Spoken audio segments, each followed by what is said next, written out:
अस्सलाम वालेकुम व्यूअर्स, मैं हूं आपका होस्ट अब्दुर्रहमान। आज डिस्कस करेंगे रवा मालियाती साल के दौरान पाकिस्तान पर वाजिबुल अदा 23 अरब डॉलर्स का वो बैरूनी कर्जा जो हुकूमत के लिए दर्द सर बना हुआ है। जी हां, इस मालियाती साल 2025-26 के अंदर हम लोगों ने 23 बिलियन डॉलर्स गैर मुल्की इदारों का या मुल्कों का वापस करना है। उसमें से 52% यानी 12 अरब डॉलर्स ऐसा है जो हमारे दोस्त ममालिक ने हमारे पास रखवा रखा है, वो वापस करना है।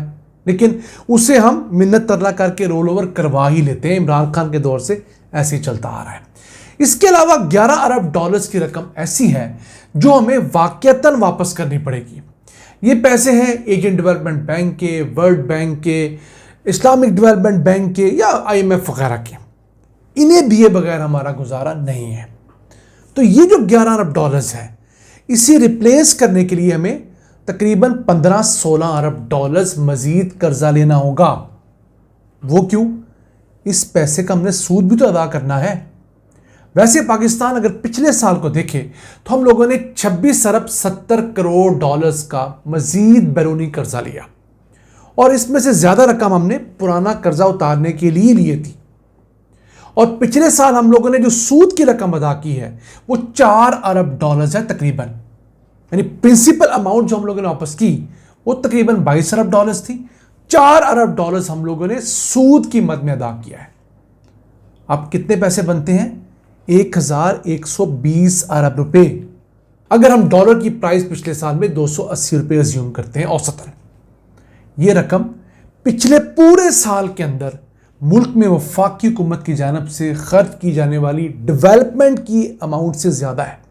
यानी एक साल के अंदर वफाकी हुकूमत ने जितने तरक्याती मंसूबे मुल्क के अंदर शुरू किए, खा वो डैम्स थे, सड़कें थी, यूनिवर्सिटियाँ थी, हॉस्पिटल थे, उन तमाम पर जितना खर्चा किया उससे ज़्यादा रकम हमने सिर्फ बैरूनी कर्ज़ों की सूद पर अदा की है।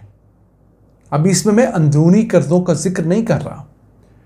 पिछले साल हम लोगों ने तकरीबन 8,000 अरब रुपए से जायद का कर्जा और सूद वापस किया है।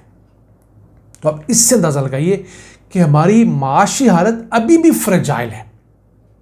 हम लोगों ने जो पैसे वापस नहीं करने, रोल ओवर करवा लेंगे। दोस्त ममालिक के हमारे पास पड़े हैं। सऊदीया का 5 अरब डॉलर्स है, वो हम एक साल मजीद एक्सटेंड करवा लेंगे, फिर अगले साल ये काम करेंगे। लेकिन उस पर जो 4% तकरीबन सूद हमने अदा करना है वो हमें अदा करना ही होगा। अब सऊदीया कहने को एक इस्लामी मुल्क है, लेकिन वो भी पैसे सूद पर देता है। यहूदी ने ऐसा निज़ाम बना दिया है कि आप इससे बाहर निकलना चाहें तो बतौर मुल्क आप नहीं निकल सकते। फिर UAE के पैसों का जिक्र करें तो 2 अरब डॉलर्स हमने इस साल UAE का वापस करना है। उस पर जो हमने सूद की रकम अदा करनी है वो 1 अरब डॉलर्स पे को 3% है और दूसरे 1 अरब डॉलर्स पे तकरीबन 6-6.5% है। अच्छा खासा उसमें महंगा शरह सूद वाला कर्जा भी है। फिर चाइना की बात करें, चाइना को हमने इस मालियाती साल में 4 अरब डॉलर्स वापस करने हैं, तो उस पर हमने कुछ 6% का सूद भी अदा करना है। फिर कतर का कोई 1 अरब डॉलर्स के करीब है, वो भी 5% के इर्द गिर्द सूद के साथ हमें वापस करना होगा। 2 महंगे कर्जे हम इस मालियाती साल में अदा करेंगे, लेकिन उनकी रिप्लेसमेंट भी हमें महंगी ही मिलेगी। हालांकि इसकी जगह हमें कोई फिलहाल सस्ता ऑप्शन ढूंढ लेना चाहिए। सितंबर 2025 के अंदर हमें यूरो बॉन्ड 500 मिलियन डॉलर्स के वापस करने होंगे और वो 8.25% शरह सूद पर हमने उठा रखे हैं। तो ये हमें रकम हर हाल में देनी ही देनी है, ये रोल ओवर नहीं होगी। इसके लिए हमें पहले से कहीं कर्जा अरेंज करना होगा। तो बॉन्ड्स की मद में हम लोगों ने जो रकम वापस करनी है वो 1.5 अरब डॉलर्स है, लेकिन उसके ऊपर हम लोगों ने 200 मिलियन डॉलर्स का सूद भी अदा करना है जो उन्हें पाकिस्तान के बॉन्ड्स लिए थे। पाकिस्तान पर एतबार करके हमें पैसे दिए थे, हमने उन इन्वेस्टर्स को सूद भी अदा करना है। तो मजमूई तौर पर हमें 1.7 बिलियन डॉलर्स सिर्फ बॉन्ड्स की मद में वापस करने हैं। फिर अप्रैल 2026 के अंदर हमें 1 अरब डॉलर्स के मजीद यूरो बॉन्ड वापस करने हैं। उन पर हम 6% सूद अदा कर रहे हैं। ये 2 महंगे तरीन कर्जे हैं। अब हम लोगों ने ये 1.7 बिलियन डॉलर्स बॉन्ड की रकम वापस करनी है। उसके बदले अगर हम अब बॉन्ड मार्केट में जाते हैं तो हमें 10% पर जो है वो बॉन्ड मिलेंगे। यानी पहले हमने मैक्सिमम जो इंटरेस्ट पे बॉन्ड उठाए थे वो 8.25% है, तो उससे 1.25% ज़्यादा पे हमें पाकिस्तान के और आलमी हालात की वजह से बॉन्ड पर रकम मिलेगी। ये बहुत महंगी है, पाकिस्तान अफोर्ड नहीं करता, तो इसका ऑल्टरनेट हल हमें कहीं ना कहीं से ढूंढना होगा।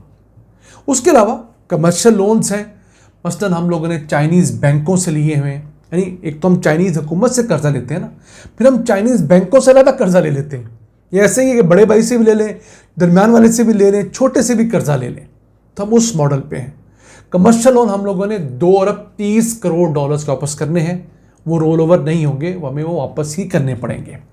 फिर $2.80 हमें वापस करने हैं वर्ल्ड बैंक के, एशियन डेवलपमेंट बैंक के और इस्लामिक डेवलपमेंट बैंक के। फिर कुछ IMF की भी हमें पेमेंट्स इस साल करनी होगी। अब पाकिस्तान का इस साल का जो बजट है वो वफाकी सतह पर 17.5 ट्रिलियन रुपए का है, यानी 17,570 अरब रुपए का हमारा बजट है वफाकी। उसमें हमने कर्जे और सूद वापस करने के लिए कितने पैसे रखे हैं? 8,200 अरब रुपए, यानी टोटल बजट का 46.7% हम लोगों ने रखा है कर्जे और उनका सूद अदा करने के लिए। आप सिर्फ अज्यूम कीजिए कितनी बड़ी अमाउंट है। इसके मुकाबले में हम लोगों ने तरक्याती फंड्स के लिए कितने पैसे रखे हैं? 1,000 अरब रुपए के करीब। तो 8 गुना जो तरक्याती बजट है उससे ज्यादा हम लोगों ने कर्जों पे खर्च करना है। फिर हमारा डिफेंस जो है उसका तमाम बजट, उसमें पेंशन भी डाल लें तो तकरीबन 3,500 अरब रुपए बनते हैं।